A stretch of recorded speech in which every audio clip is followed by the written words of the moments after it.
Story की starting वहीं से होती है जब सोफी के हाथ में मोहर आ जाती है।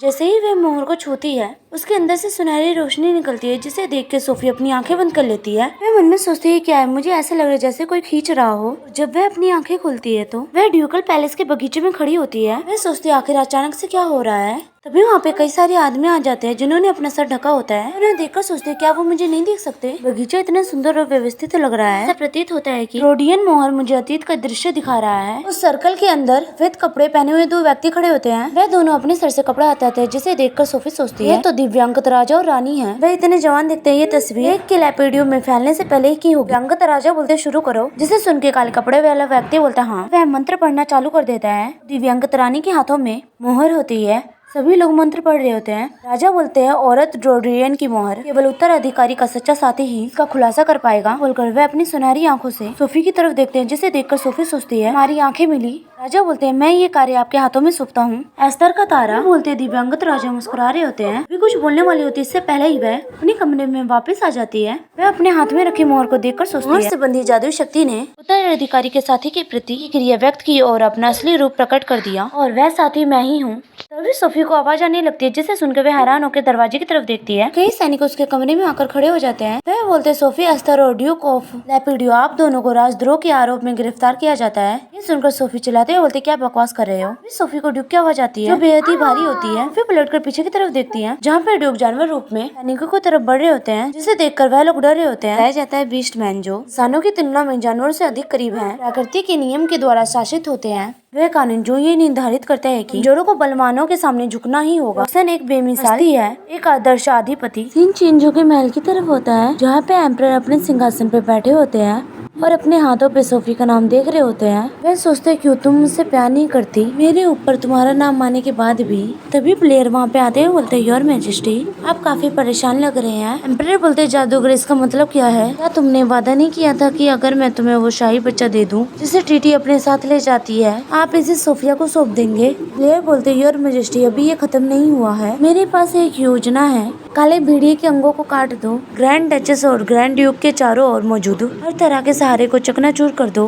एम्परर बोलते कैसे। प्लेयर बोलते मैं राजधानी में दरिंदे छोड़ दूंगा। एक बार जब पशु मानव बारबेरियन का शिकार हो जाते हैं, आपको बस बचाए हुए लोगों को गवाह बनाकर अफवाहें फैलानी है। कहना है कि ग्रैंड ड्यूक ने हमला कराया था। यह अफवाहें फैला कि वह सभी पशु मानव को मार डालने का इरादा रखता है। एम्परर ध्यान से प्लेयर की बातें सुन रहे थे। वह आगे बोलता है उनकी जगह बारबेरियन को लाना, आपके लिए एक साम्राज्य का निर्माण करना, यह विद्रोह है, भयंकर राजद्रोह है। राजद्रोह सबसे बड़ा पाप है जिनके लिए 3 पीढ़ियों को मृत्यु दंड दिया जाता है। एस्तारा का तारा निश्चित रूप से आपके हाथों में आ गिरेगा योर मैजेस्टी। यह सुन के एम्परर हंसते हुए बोलते हैं हाँ, अगर ऐसी नौबत आई तो। वह अपना सर झुकाकर सोचता है तब आप योर मैजेस्टी एस्तर के तारे के साथ वह सदा रहने वाले अंधकार में गिर जाएगा। यह सोचकर वह मुस्कुरा रहा होता है। दूसरी तरफ सोफी खिड़की के बाहर देख रही होती है सैनिकों को जो नीचे खड़े हुए होते हैं। वह उन्हें देखकर परेशान होते हुए सोचती है ड्यूक के भीड़े रूप को देखकर उन सैनिकों का डरना। वह पर्दा लगाते हुए सोचती है हमें कितने दिन तक घर में बंद रहना है। सोफी बोलती मुझे माफ करना, हमारी वजह से विस्काउंट इलोन को गलत तरीके से जेल में डाल दिया गया है। विस्काउंट बोलते कृपया ऐसी बातें ना कहें योर हाइनेस। इससे भी जरूरी बात यह है कि राजधानी भर में जंगली जानवर बेखौफ घूम रहे हैं, ये एक गंभीर संकट है। ये सुनकर सोफी बोलती बिल्कुल ऐसी अफवाहें भी हैं कि रॉक्सन ही उन राक्षसों को बुलाने के लिए जिम्मेदार है। यह सुनकर विस्काउंट बोलते आखिर कौन इस तरह की झूठी अफवाह फैला रहा होगा। सोफी मन में सोचती डोमे से इन अफवाहों का स्रोत होना चाहिए, लेकिन ऐसा भी मुमकिन नहीं है कि उसने ये पूरी योजना अकेले बनाई हो। कोई ना कोई जरूर उसका साथ दे रहा है, शायद वह काला जादूगर हो। मैंने सुना है कि टीटी इस समय वेस्ट टावर में कैद है, काश हम उसके माध्यम से जादूगर की पहचान जान पाते। तभी विस्काउंट बोलते मैं आपको बताना भूल गया, में कोई ऐसा व्यक्ति है जो आपसे मिलना चाहता है।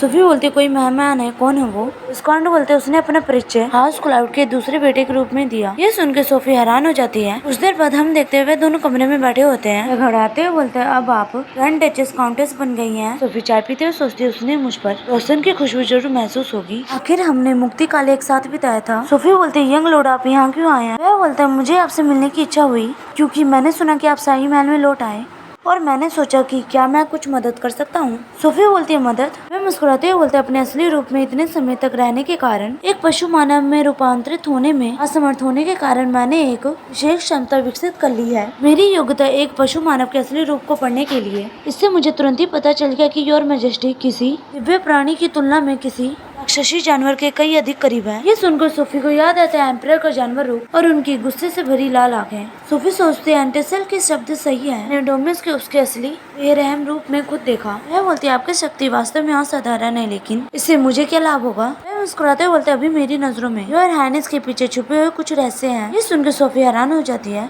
वह बोलती ऐसा नहीं हो सकता, मैं इंसान हूँ, मेरा कोई वास्तविक रूप नहीं है। वह बोलते फिर भी मैं इसे स्पष्ट देख सकता हूँ, आपके पीछे एक धागा है, वह सूत्र हाई प्रिस्ट से जुड़ा हुआ है। सोफी बोलती है हाई प्रिस्ट, मैं हाई प्रिस्ट से एक धागे के माध्यम से क्यों जुड़ी होंगी। वह बोलते शायद इसका कारण ये है कि आप अस्तर के तारे योर हाइनेस, आपको हाई प्रिस्ट से जो आशीर्वाद प्राप्त है वह कड़ी के रूप में कार्य कर रहा होगा। वह समुद्र में ही रहता है, लेकिन शीशे और पानी का उपयोग करके खुद को दूसरों के सामने प्रकट करता है। शायद योर हाइनेस में भी ऐसी क्षमता हो। ये सुनकर सोफी सोचती है अगर एटलस की बातें सच है तो मैं इसका इस्तेमाल काले जादूगर की पहचान उजागर करने में कर सकती हूँ। सोफी बोलती मुझे बताने के लिए शुक्रिया। ये सुनकर वह बोलते ये कुछ भी नहीं है योर हाइनेस, मुझे इस बात की खुशी है कि मैं किसी भी तरह आपकी मदद कर सका। ये बोलते हुए बहुत ही खुश होता है। कुछ देर बाद सोफी शीशे के सामने खड़ी होती है। वह शीशे पे हाथ रखते हुए सोचती है अगर मैं सचमुच हाई प्रिस्ट से जुड़ी हूँ, एपिडियो में मैंने जो सपना देखा था उसका भी इसके साथ संबंध हो सकता है। याद करती है कि कैसे वे समुद्र के किनारे हाई प्रिस्ट से मिली होती है और उन्होंने सोफी को बताया होता है वह जिसके साथ है वही राजा है। क्या ये सपने से कई अधिक हो सकता था। ये ऐसा इसलिए है क्योंकि हाई प्रिस्ट की शक्तियां मुझसे जुड़ी हुई थी। सोच रही होती है तभी शीशे में कुछ होने लगता है। इसे देख सोफी जल्दी से अपना हाथ पीछे हटा कर सोचती है क्या वह शीशा था। शीशे पे हाथ रखते हुए सोचती है अगर मैं सचमुच हाई प्रिस्ट की शक्तियों से जुड़ी हुई हूँ, मुझे वहाँ ले चलो जहाँ मैं जाना चाहती हूँ। सोचकर वह अपनी आंखें बंद कर लेती है और शीशे के अंदर हाथ डाल देती है। इस वक्त वह शीशा बिल्कुल पानी की तरह बन गया होता है। जब सोफी अपनी आंखें खोलकर सामने देखती है तो वह एक कमरे को देख पा रही होती है। वह वहाँ पर टीटी को देख के हैरान होती है क्योंकि टीटी की हालत इस वक्त बहुत ही बुरी होती है। वह रो रही होती है। वह सोचती है क्या ये वही टावर है जहाँ पे टीटी को कैद कर दिया गया है। ये देखकर वह अपने हाथ शीशे पे सटा रही होती है, लेकिन फिर वह वापस शीशे पे अपना हाथ रख देती है। वह सोचती है एक शीशा, लेकिन तभी वह शीशा सोफी के हाथों में चुभ जाता है। इस वजह से सोफी के हाथों में दर्द होता है। वह चिल्लाती है और फिर वह अपने हाथों की तरफ देखती है जहाँ पर उसे चोट लगी होती है। वह शीशे को देखते हुए सोचती है ये पश्चिमी टावर के शीशे के अंदर का दृश्य है। सचमुच शीशे के माध्यम से उस स्थान पर बुलाया गया है जहाँ पर टीटी है। हम देखते हैं टीटी जो रो रही होती है। वह अपने सर पे हाथ रखते हुए सोचती है ऐसा नहीं हो सकता, इसका अंत ऐसा नहीं हो सकता। अभी वहाँ पे ब्लेयर आता है। ये अपना सर उठा के सामने देखती है। फिर हंसते हुए बोलते हैं मेरी सफेद हिरन। टीटी रोते हुए बोलती है लॉर्ड ब्लेयर आप अभी क्यों आ रहे हैं, तुम मुझे बचाने आए हो ना। अपना हाथ आगे बढ़ाते हुए बोलती है मैंने तुम्हारा लंबे समय से इंतजार किया, मैंने जीवित रहने के लिए ये सब पीड़ा सहन की।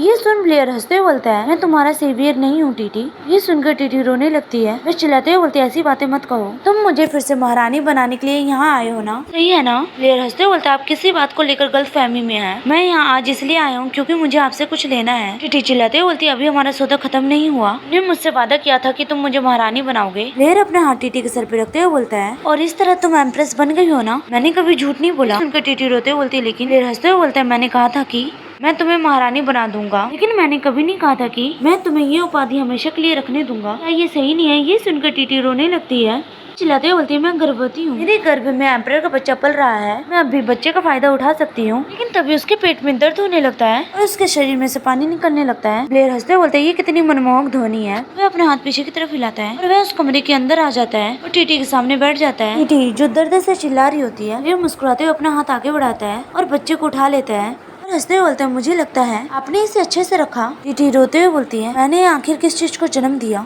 ब्लेयर हंसते हुए बोलता है आपने जो अभी बनाया है वह एक अत्यंत अनमोल भेंट होगी, शुरू से ही तुम पर जादू कर रहा हूँ। टीटी कांपते हुए बोलती विश्वास नहीं हो रहा, वह बच्चा मेरा आखिरी बच्चा था। बोलते हुए बेहोश हो जाती है। टीटी को बेहोश होता देख ब्लेयर वहाँ से जा रहा होता है, उसे एक आवाज सुनाई देती है। ये सुनकर वह वहीं पे रुक जाता है और पलट कर सामने देखता है शीशे को जिसमें सोफी दिख रही होती है। सोफी जल्दी से अपने मुंह पे हाथ रखते हुए सोचती है ये क्या है, उसने मुझे शीशे के बाहर से नहीं देखना चाहिए। ब्लेयर शीशे के पास आते हुए मुस्कुरा रहा होता है।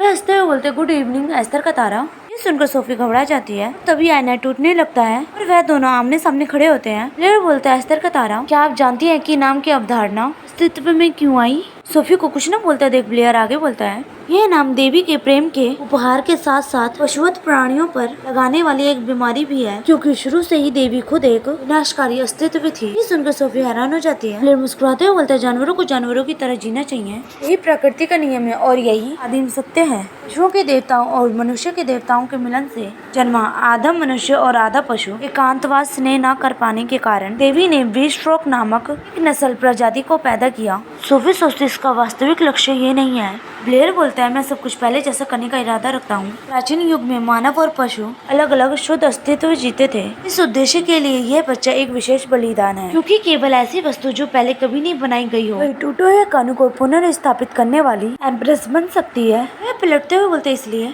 आपको भी प्राचीन काल के सितारे की तरह चमकना होगा। एस्तर का तारा। सोफी अपने हाथ उसे रोकने के लिए आगे बढ़ाती है, लेकिन उसके सामने शीशा आ जाता है।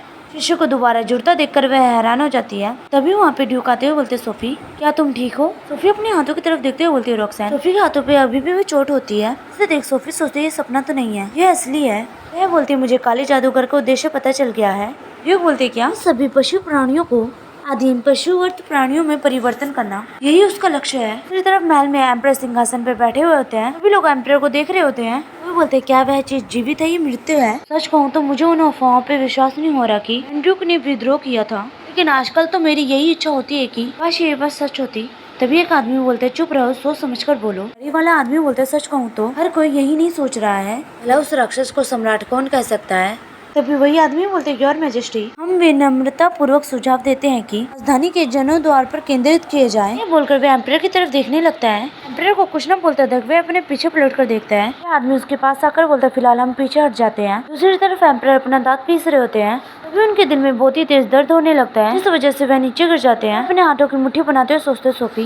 गुस्से से उनके दांत भी बाहर आ गए होते हैं। वे बार बार सोफी बोल रहे होते मन में, और उनके हाथों में से भी नाखून निकल गए होते हैं। वे मन में अभी भी सोफी बोल रहे होते हैं। उनके कपड़े फट रहे थे और वह जानवर रूप में बदल रहे थे। दूसरी तरफ सोफी ड्यूक को मोहर दिखाती है।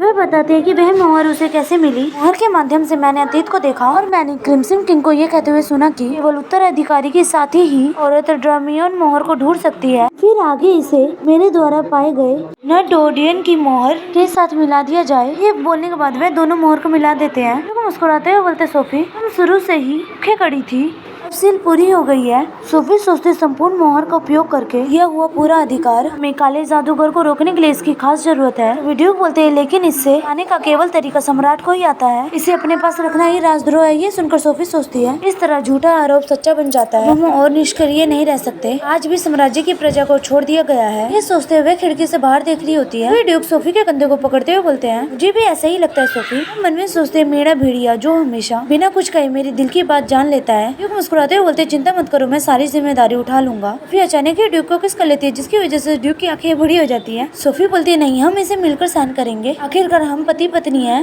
ड्यूक बोलते हैं सोफी फिर वह किस करने लगते हैं। चेंज होकर रात के वक्त होता है। सोफी बिस्तर पे सो रही होती है। अपनी आंखें खोलकर सोचते ये क्या है, कोई भारी चीज मुझ पर दबाव डाल रही है, मुझे सांस लेने में दिक्कत हो रही है। एम्परर को जानवर के रूप में देखकर डर जाती है और वह बहुत ही ज्यादा घबरा गई होती है, क्योंकि एम्परर की लाल आंखें उसे ही घूर रही होती है। सोफी मन में सोचती है डोमियोस। सोफी के चेहरे को लिक करते हुए बोलते हैं कितना प्यारा है, मैं इतने समय से इसी का इंतजार कर रहा था, ये मेरा है। ये सोचकर उनके हाथ इंसानी रूप में बदल रहे होते हैं। सोफी को देखते हुए बोलते हैं हाँ। सोफी सोचते है क्या वह रॉक्सन की गंध को अपनी गंध से ढकने की कोशिश कर रहा है। सोफी एम्परर को हटा रही होती है। एम्परर हंसते हुए बोलते मुझे परवाह नहीं है, क्योंकि मैं तुम्हारा शरीर पा सकता हूँ। सोफी चिल्लाते हुए बोलती है अभी रुक जाओ ना मैं चिल्ला पड़ूंगी। एम्परर सोफी के करीब आते हुए बोलते आगे बढ़ो, इससे भी तुम्हें कोई नहीं सुनेगा। सोफी सोचती है ये अजीब बात है, मुझे हवा की आवाज भी क्यों नहीं सुनाई दे रही, गलत है। सोफी के कपड़े पे हाथ रखते हुए बोलते हैं आखिरकार वह दिन आ गया जब मैं महारानी को अपने वश में कर लूंगा। बोलते हुए हंस रहा होता है। यह सुनकर सोफी बोलती है मुझे लगता था कि मैं तुमसे इससे ज्यादा नफरत नहीं कर सकती जितना मैं पहले से ही करती हूँ, लेकिन आपने मेरी कल्पना को भी परे कर दिया। ये सुनकर एम्परर बोलते हैं मुझे उकसाने की कोशिश मत करना। सोफी बोलती है मैं तुम्हें उकसाने की जहमत क्यों उठाऊंगी, तुम जिसका मेरे लिए कोई महत्व नहीं है।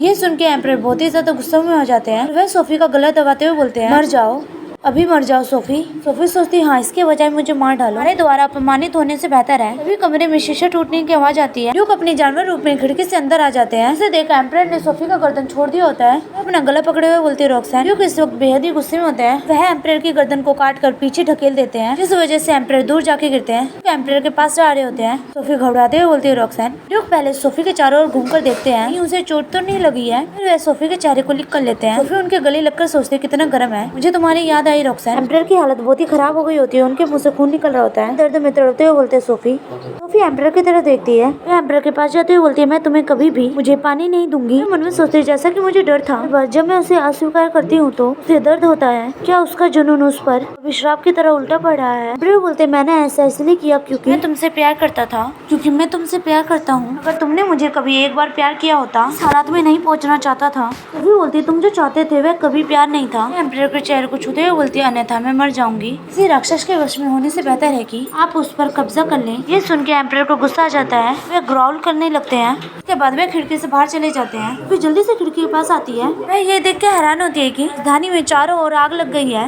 और बारबेरियन जानवर सैनिकों से लड़ रहे होते हैं। सोफी मन में सोचती है, उस काले जादूगर ने आखिरकार उन राक्षसों को बुला ही लिया। वह ड्यूक की तरफ देखते हुए बोलती है, रॉक्सन हमें इसे रोकना होगा, क्योंकि राक्षस साम्राज्य में अब कोई सम्राट नहीं है। सुनकर ड्यूक अपना सर झुका लेते हैं। सोफी भी कपड़ा पहन के ड्यूक के ऊपर आकर बैठ जाती है। उसके बाद ड्यूक कमरे से छलांग मारकर निकल जाते हैं, सोफी को लेकर अपनी पीठ पर। वहीं दूसरी तरफ महल में आग लगी होती है और नौकरानियां चिल्ला रही होती है मदद के लिए। सोफी सोचती है, हालात मेरी सोच से भी बदतर है। एक राक्षस आदमी पर हमला कर रहा होता है। ये देख सोफी बोलती है, रॉक्सन। सोफी के पास समझ जाता है और वह छलांग लगाकर नीचे उतर जाते हैं। राक्षस बोलते हैं, पवित्र जानवर। और वहीं ड्यूक उसे पीछे से देख रहे होते हैं और उसके बाद वे अपने इंसानी रूप में आ जाते हैं। तभी कैप्टन आकर बोलते, योर ग्रेस। राक्षस लहरों की तरह आते जा रहे हैं। बोलते हैं, गार्ड कैप्टन, गठन को तुरंत ही सक्रिय करो। उनके कैप्टन हैरान होकर बोलते, गठन? तो फिर सोचते, आपका मतलब है शाही शहर के नीचे स्थित महल की सुरक्षा दीवारों से है। केवल शाही परिवार का कोई सदस्य ही इसे सक्रिय करने का आदेश दे सकता है। अगर हमारे पास वह है तो उन राक्षसों को आगे बढ़ने से रोक सकता है। लेकिन जैस्पर खुद सम्राट का अंगरक्षक है, क्या वह लॉर्ड रॉक्सन का आदेश भी मानेगा? खासकर तब जब लॉर्ड रॉक्सन को उद्देश्य दो इकरार दिया जाता है। ड्यूक बोलते, संकोच करने का समय नहीं है, पूरी जिम्मेदारी लूंगा।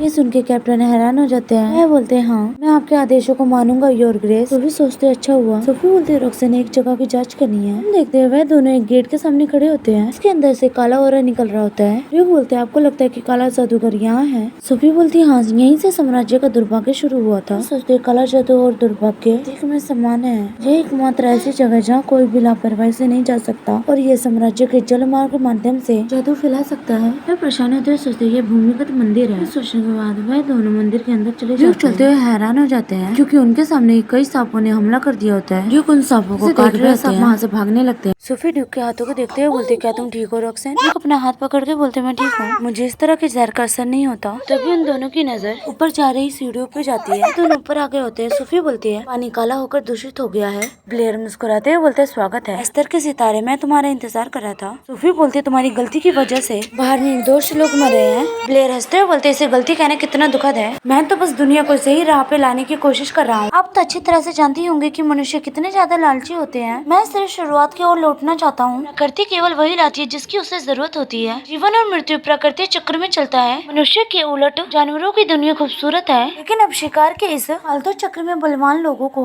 तक निकलते हैं जब तक वह फट न जाए, जबकि कमजोरों को शोषण करके उसे मौत की घाट उतार दिया जाता है। आदर्श श्रृंखला जो त्रिभुजाकार होनी चाहिए थी, जानवरों की प्रजाति में परिवर्तन हो गए तो ये टूट गया। जिससे ही अपने किनारों पर डगमगाने लगा। उस बिगड़ते हुए संतुलन को पहले की तरह करने का दिन आ गया है। सोफी बोलती, नहीं तुम गलत हो। जो लोग हमेशा नुकसान में रहेंगे, हालांकि उन्होंने कभी इस तरह जन्म लेने की इच्छा नहीं की थी। ब्लेयर बोलता है, ये जीवन रक्षा का प्रकृति नियम है, हम इसे भाग्य कहते हैं। मनुष्य केवल ही शिकार करने जैसी फालतू क्रूरता करते हैं। सोफी बोलती है, जिसे आप फालतू शिकार कहते हैं उसे बदलने की शक्ति केवल मनुष्य के पास है। पशुओं के उलट मनुष्य कमजोरों पर दया दिखा सकते हैं। मैंने इतने समय में साम्राज्य के लिए यही किया। ब्लेयर बोलते हैं, कोई विचारधारा जीवन से ऊपर नहीं हो सकती। आप जो भी कह रहे हैं वह विचारधारा की आड़ में किया गया नरसंहार है, इससे अधिक कुछ नहीं, इससे कम कुछ नहीं। ये बोलकर ब्लेयर कुछ देर के लिए शांत हो जाता है। फिर वह हंसते बोलते हैं, अगर ये सच भी है इससे कोई फर्क नहीं पड़ता। अगर मैं गलत भी हूँ तो भी आखिर सब कुछ सही साबित हो सकता होगा, क्योंकि जब दुनिया प्रकृति की ओर लौटेगी, खाद्य श्रृंखला के सबसे ऊपर रहूंगा।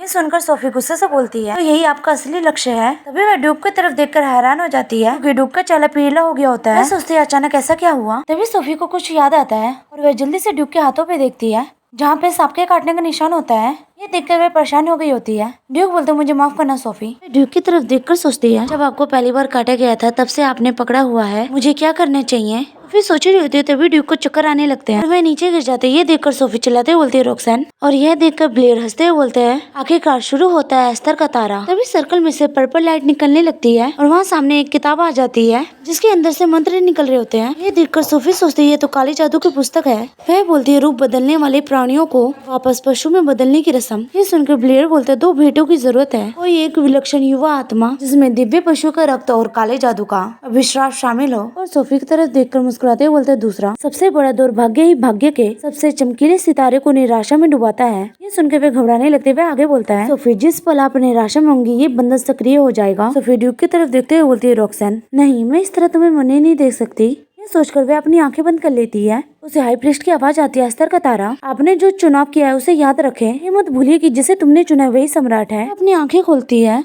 अगर सचमुच मेरे पास सम्राट चुनने की शक्ति होती। ये सोचकर वह ड्यूक की तरफ देखती है जो बेहोश होते हैं। वह बोलती है रॉक्सन, मैं तुम्हें सम्राट बनाऊंगी। तभी ड्यूक के अंदर से जादुई किरणें निकलने लगती हैं। ड्यूक की हालत पहले से बेहतर हो रही होती है। ये देखकर ब्लेयर हैरान हो जाता है। बताया जाता है एस्तर के तारे की शक्ति भाग्य को बदलने की क्षमता रखती है। सबसे चमकीला तारा भी अपनी आंखों के सामने तारे का भाग्य भी बदल सकता है। हम देखते हैं सांप के काटने का निशान ड्यूक के हाथों पे से हट गया होता है। ड्यूक होश में आ गए होते हैं। ड्यूक बोलते हैं सोफी। सोफी ड्यूक का चेहरे पकड़ के बोलती है रॉक्सन, क्या तुम ठीक हो? ड्यूक बोलते हैं हाँ, मेरा शरीर हल्का महसूस हो रहा है जैसे कि वह शुद्ध हो गया हो। ये सुनकर सोफी ड्यूक को गले लगा लेती है और बोलती है भगवान का शुक्र है, मुझे लगता था कि तुम मर जाओगे। ये बोलते हुए रो रही होती है। सुनकर ड्यूक सोफी को गले लगा लेते हैं। लेओ बोलता आपने मुझे इसे 2 बार करने के लिए मजबूर कर दिया। बोलकर वह अपनी तलवार निकाल लेता है। ड्यूक भी सोफी के सामने आ जाते हैं। लेओ ड्यूक की तरफ हमला करने के लिए आगे बढ़ता है। उसकी तलवार को रोक लेते हैं और तलवार को झटक देते हैं जिस वजह से ब्लेड के हाथ से तलवार छूट जाती है। तभी ड्यूक उसके करीब आकर उसके सीने में तलवार डाल देते हैं जिस वजह से खून फर्श पे फैल जाता है। ब्लेड लड़खड़ाने लगता है, शरीर से खून निकलने लगता है। तभी वहाँ पे एक सांप आ जाता है। ब्लेड अपने सीने को पकड़कर मुस्कुराते हुए बोलता है क्या आप जानते हैं मेरे शरीर का निर्माण रक्त से नहीं बल्कि जहर से हुआ है। यह शरीर महज एक कठपुतली है जिसमें मेरी चेतना समाहित है। ब्लेड के शरीर में जहाँ से खून निकल रहा होता है उसके अंदर सांप जा रहा होता है। देख सुन के सोफिया सोचते क्या इसका मतलब है कि वह एक अमर प्राणी है, उसे किस तरह से नष्ट किया जा सकता है। यह सांप अगर वह इस जगह को अपना क्षेत्र बनाकर और अधिक शक्तिशाली बन गया तो मुझे इसे पहले जैसा करना होगा, सबसे पवित्र मंदिर की ओर इष्ट से जुड़ी अपनी शक्तियों का उपयोग करते हुए। सोफी ड्यूक से पूछते क्या वह छत तोड़ सकते हैं। ये सुनकर ड्यूक छलांग मारने के लिए तैयार होते हैं और भेड़िए रूप में बदलकर शीशे से टकराते हैं जिस वजह से छत का शीशा टूट जाता है और वह नीचे गिरने लगता है। सोफी हाथ जोड़कर प्रे करते हुए बोलती है अंधकार को चीरने की शक्ति, आगे बढ़ते हुए दिव्य शक्ति, मैं हाई प्रीस्ट से जुड़ी हुई हूँ। हम देखते हैं कांच के शीशे चमकने लगते हैं, पूरी जगह रोशनी छा गई होती है और वहाँ मौजूद सारे सांप मरने लगते हैं। यह देख के ब्लेड गुस्सा करते हुए बोलता है तुम सब कुछ बर्बाद कर रही हो। सोफी बोलती है इस समय मैं बस एक ही चीज बर्बाद कर रही हूँ। वह अपनी आंखें खोलकर उसकी तरफ देखते हुए बोलती है ये आपका अहंकारी और घटिया विश्वास है। वह गिरते हुए कांच तारे की तरह चमक रहे होते हैं। हम देखते अभी भी एक सांप बच गया होता है। वह सांप की तरफ देखते हुए सोचती है एक लौता सांप जो उस असीम दिव्य शक्ति के प्रकोप से बच पाया। सोफी चिल्लाते हुए बोलते है रॉक्सन वह ब्लेयर का दिल है। ये सुनकर ब्लेयर चिल्लाते हुए बोलते नहीं। वह आगे कुछ बोल पाते इससे पहले ईडियो को सांप की तरफ जाकर उसके 2 हिस्से कर देते हैं। एक उनके मुंह में होता है और दूसरा पैर के नीचे। अपने सांप को मारा देखकर ब्लेयर हैरान होता है और उसके मुंह से खून निकलने लगता है और वह घुटने के बल बैठ जाता है। वह अपना सीना पकड़ के खून की खांसी कर रहे होते हैं, ऊपर से पत्थर गिरे होते हैं। ब्लेयर गुस्से से बोलते हैं कैसे इसका अंत इतना व्यर्थ कैसे हो सकता है। मेरे सारे जीवन में मैंने इस पल का बेसब्री से इंतजार किया था। सोफी कुछ नहीं बोलती है।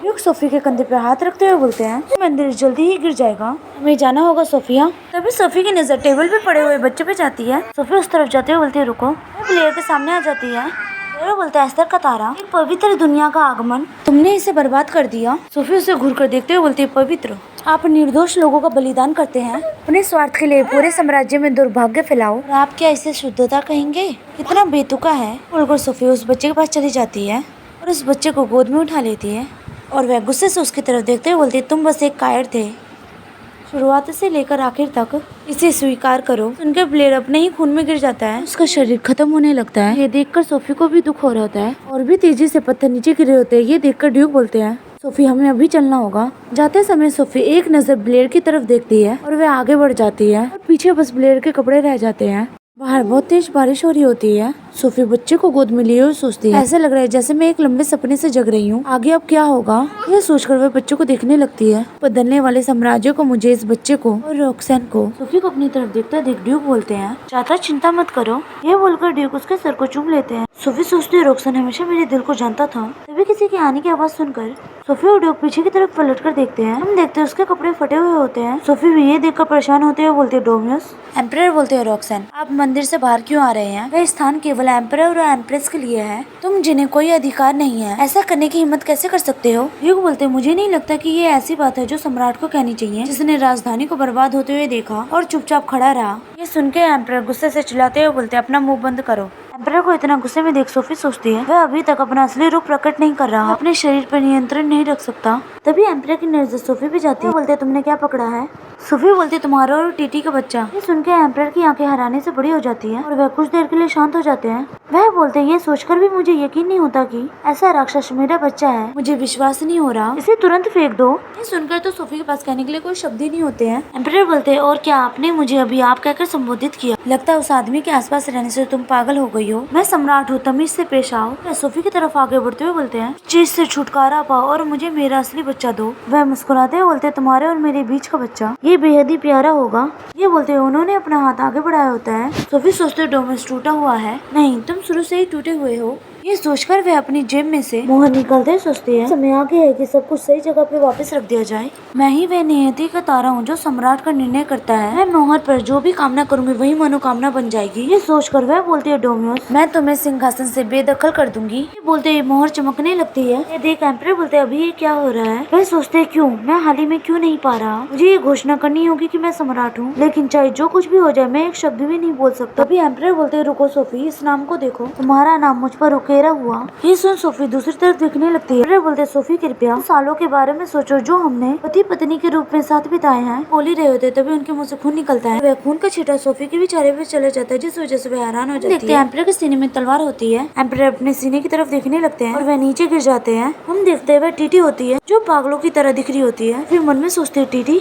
टीटी बोलती है, योर मेजेस्टी आप क्या कर रहे हैं? मैं तुम्हारी पत्नी हूँ। ये बोलकर वह एम्परर के पास बैठकर उन्हें गले लगाकर बोलती है, अगर नर्क में भी दुख और अकेला होना ही है। ये बोलकर वह एम्परर के माथे को चूमती है। वह तलवार को पकड़ते हुए बोलती, तब मैं तुम्हें अपने साथ ले चलूंगी। मैं आपसे बहुत प्यार करती हूँ एम्परर। ये बोलकर वह तलवार उठा लेती है। चिल्लाते हुए बोलती, रुको, इससे पहले कि कोई कुछ कर पाता टीटी अपने आप को तलवार मार लेती है और उसके मुंह से खून निकलने लगता है। वो भी एम्परर के ऊपर गिर जाती है और दोनों की इसी तरह मौत हो जाती है। सोफी ये देखकर तो बिल्कुल हैरानी खड़ी होती है। सोफी के कंधे पे हाथ रखते हैं और वह दोनों एक दूसरे को देखने लगते हैं। सोफी ड्यूक के कंधे पे झुककर अपनी आंखें बंद कर लेती है और आसमान में बादल भी हट गए होते हैं और चांद की रोशनी नीचे पड़ रही होती है। सीन चेंज होकर आधे महीने बाद का होता है। वे काम करते हुए सोच रही होती है, सबसे पहले उन क्षेत्रों की मरम्मत की जिसे सबसे ज्यादा नुकसान हुआ है। जो लोग जानवर में बदल गए वह भी काले जादू के जाल में फंसे हुए पशु मानव थे। जो लोग जानवरों के समान धारण कर लेते वह भी काले जादू के जाल में फंसे हुए पशु मानव थे। हम उन्हें वापस नहीं ला सकते, लेकिन कम से कम हम उनके परिवार को तसल्ली दे सकते हैं। वे ड्यूक टेबल को टैप करते हैं। वे अपना सर ऊपर करके ड्यूक को देखती है जो उसे देखकर मुस्कुरा रहे होते हैं।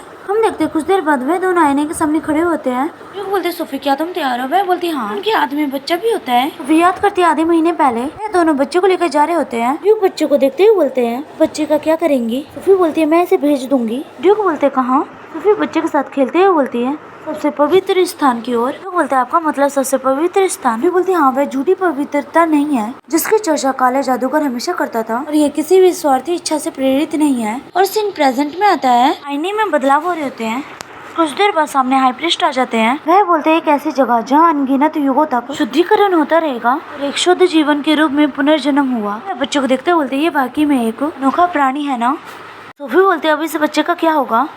ये सुन के हाई प्रीस्ट मुस्कुराते हैं। बोलते, समुद्र कई और चीजों से मिलकर बना है। जब इसके अंदर से सभी फालतू चीजें शुद्ध हो जाएंगी, इसका पुनर्जन्म देवी के बच्चे के रूप में होगा। सुनकर सोफी बच्चे की तरफ देखकर मुस्कुराती है। वह आगे बोलती, मेरी प्रिय, आपने कुछ गलती नहीं किया है। वह बच्चों को देते हुए सोचते हैं वह अपने माता पिता के कर्मों को नष्ट कर सके। प्रीस्ट बच्चे को देखकर मुस्कुरा रहे होते हैं। वह वहाँ से जाते हुए बोलते, अस्तर के सितारे, तुमने खुद भाग्य बदल दिया है। वीडियो की तरफ देखकर मुस्कुराते हुए बोलते, हाँ। प्रीस्ट बोलते, देवी किसी का न्याय नहीं करती, लेकिन मुझे पूरा यकीन है कि वह खुश होगी। बोलकर वह वहाँ से चले जाते हैं और शीशा पहले की तरह हो गया होता है। इन दोनों ने एक दूसरे का हाथ पकड़ा हुआ होता है। सोफी मन में सोचती है मेरा साथी मेरा आदमी और वह दिव्य प्राणी जो मेरी इच्छा पूरी करेगा। सोफी बोलती है रोक्सन अभी मेरी इच्छा पूरी नहीं हुई है, मेरे सम्राट बनो। ड्यूक मुस्कुराते हुए बोलते सोफी और वह उसे किस कर लेते हैं। वह दोनों एक दूसरे को देख रहे होते हैं तभी ड्यूक उसे गोद में उठा लेते हैं और वह सिंहासन की ओर बढ़ने लगते हैं। सोफी बोलते रोक्सन ड्यूक सिंहासन के पास आकर उसे गोद से उतार देते हैं और उसके सामने बैठकर मुस्कुराते हुए बोलते हैं आपकी इच्छाओं के अनुसार मैं इस साम्राज्य पर शासन करने वाला सम्राट बनूंगा,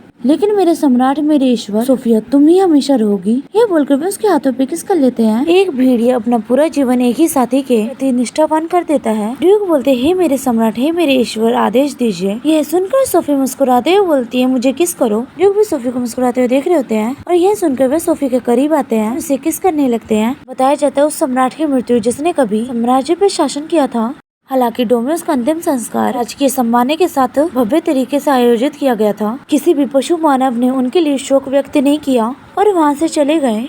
टीटी की मृत्यु महारानी के रूप में हुई। हालांकि उन्हें कैद कर लिया गया था, लेकिन महारानी के रूप में उनका पद बरकरार रहा और आखिरी इच्छा पूरी हो गई। सम्राट की शर्मनाक मृत्यु को पीछे छोड़ते हुए किसने अनगिनत शाही नागरिकों और महारानी की बलि दी। आज एक नए शासक का राज्य अभिषेक हो रहा है। सभी लोग हॉल में मौजूद होते हैं। तभी अनाउंसमेंट होती है ग्रैंड ड्यूक और डचेस के आने की और वह दोनों हॉल के अंदर आ रहे होते हैं और दोनों ही शाही पोशाक में बेहद ही सुंदर दिख रहे होते हैं। सोफी मुस्कुराते हुए बोलती है रोक्सन। ड्यूक भी सोफी की तरफ देख के मुस्कुराते हैं और सामने हाई प्रीस्ट खड़े हुए होते हैं और सोफी और ड्यूक उनकी तरफ बढ़ रहे होते हैं। ये देख के हाई प्रीस्ट मुस्कुरा रहे होते हैं। ड्यूक ने अपना सर हाई प्रीस्ट के सामने झुका रखा होता है। हाई प्रीस्ट बोलते क्राउड लैपिडो आज से आप सम्राट हैं। ये बोलकर वे ड्यूक के सर पे क्राउन रख देते हैं और बोलते हैं भटके हुए मार्ग से सही रास्ते पर लौटकर आप राजसी मार्ग पे खड़े होंगे। इतिहास में क्राउड रोक्सन ओडियन के रूप में दर्ज हो। सोफिया लैपिडो सुनकर सोफी ग्रीट करती है और वह एम्परर के सामने खड़ी हो जाती है। एम्परर सोफी के सर पे ताज रखते हैं। प्रीस्ट की आवाज आती है जो बोलते हैं अब से तुम चमकोगी सोफिया एस्थर ड्रोडियन नाम के तहत। ये सुन के सभी लोग खुश हो जाते हैं। अनाउंसमेंट होती है राज्य की महिमा अनंत विजय और वैभव के लिए।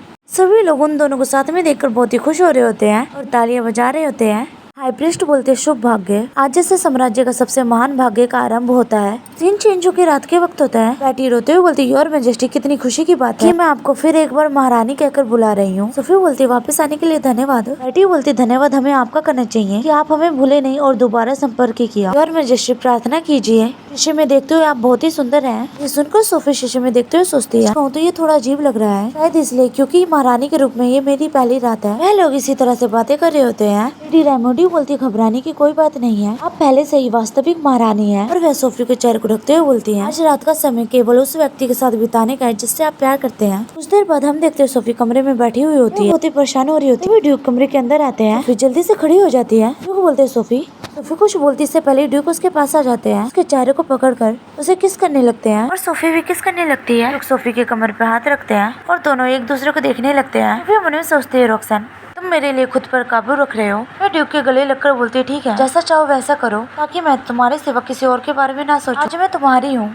और तुम मेरे। यह सुनकर ड्यूक शर्माते हुए बोलते हैं मेरी महारानी को ये बात अच्छी तरह से पता है मुझ में आग कैसे लगाएं। सोफी हंसते हुए बोलते बिल्कुल मैं तुम्हारी पत्नी हूँ। यह सुनकर ड्यूक भी सोफी के करीब आ जाते हैं और उसके कपड़े को उतार देते हैं और इसे किस करने लगते हैं। सन क्लाउड और सोफी एस्थर के शासनकाल की शुरुआत 4 साल बाद शाही कैलेंडर 1789 में साम्राज्य एक समृद्ध और शांतिपूर्ण काल का आनंद ले रहा था जो इतिहास में दर्ज हो जाएगा। सम्राट ने साम्राज्य की सुरक्षा सुनिश्चित की, महारानी ने समृद्धि लाई, जनता ने धरती के शाही माता पिता की प्रशंसा की। दूसरी तरफ सोफी बगीचे में बैठी हुई होती है। वह सोचती मुझे आराम करने का समय मिले, बहुत समय हो गया है। काश रोक्सन भी मेरे साथ होता, लेकिन उन्होंने कहा आज वह बहुत ही व्यस्त है, इसलिए मुझे लगता है कि मैं शाम को मिलने जाऊँ। तभी सोफी को कुछ अजीब लगने लगता है। चाय का कप नीचे रख देती। सोफी को ऐसा करते देख बैठी बोलती योर मैजेस्टी क्या हुआ। सोफी बोलती कोई बात नहीं चिंता मत करो। चाय का कप देखते हुए सोचती मैंने ये चाय कल ही पी थी, लेकिन आज मुझे इसकी गंध परेशान कर रही है। सोचकर वह अपने मुंह पे हाथ रख लेती है। वह दोनों सोफी को देखते हैं, फिर वह एक दूसरे को देखने लगते हैं। फिर बाद हम देखते हैं सोफी अपने कमरे में बैठी हुई होती है। डॉक्टर बोलती है बताइए योर मैजेस्टी आप गर्भवती है। ये सुनकर सोफी हैरान होती है। डॉक्टर बोलते हैं आप पहले ही 3 महीने की गर्भवती है, इस समय शिशु को कोई खतरे नहीं है, इसलिए आपको चिंता करने की जरूरत नहीं है।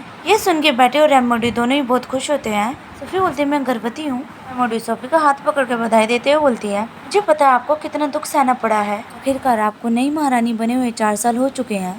सोफी अपने पेट को छूते हुए बोलती है, लेडी रेमोडी सही है। पिछले 4 सालों से मैं यही सोच रही थी कि मैं बाज थी, जैसा कि डोमिनस ने दावा किया था। यह बात मुझे अंदर ही अंदर खा रही थी। यह सोचकर सोफी रोने लगती है। अभी कमरे के अंदर भागते हुए एम्परर आते हैं। हाँफते हुए बोलते, सोफी सीन रात के वक्त होता है। युग सोफी से बोलते है, कितनी अजीब बात है, मुझे ये खबर पहले मिली तो मुझे लगा कि मैं सपना देख रहा था, लेकिन अब ये और भी वास्तविक लगता है। सोफी बोलती है, मैंने तुम्हें इतना घबराया हुआ कभी नहीं देखा। घबराहट में तो तुमने अपने पैर के अंगूठे पे चोट लगा ली थी। ये याद करके एम्परर बोलते हैं, जरूर ही बहुत ही बेवकूफ लग रहा होगा। सोफी हंसते बोलती है, ये बहुत ही प्यारा था। एम्परर बोलते फिर भी। सोफी एम्परर के चेहरे पे हाथ रखते हुए बोलती है, मुझे पूरा यकीन है कि किसी को भी इस बारे में कोई जानकारी नहीं है कि सम्राट इतने प्यारे हैं।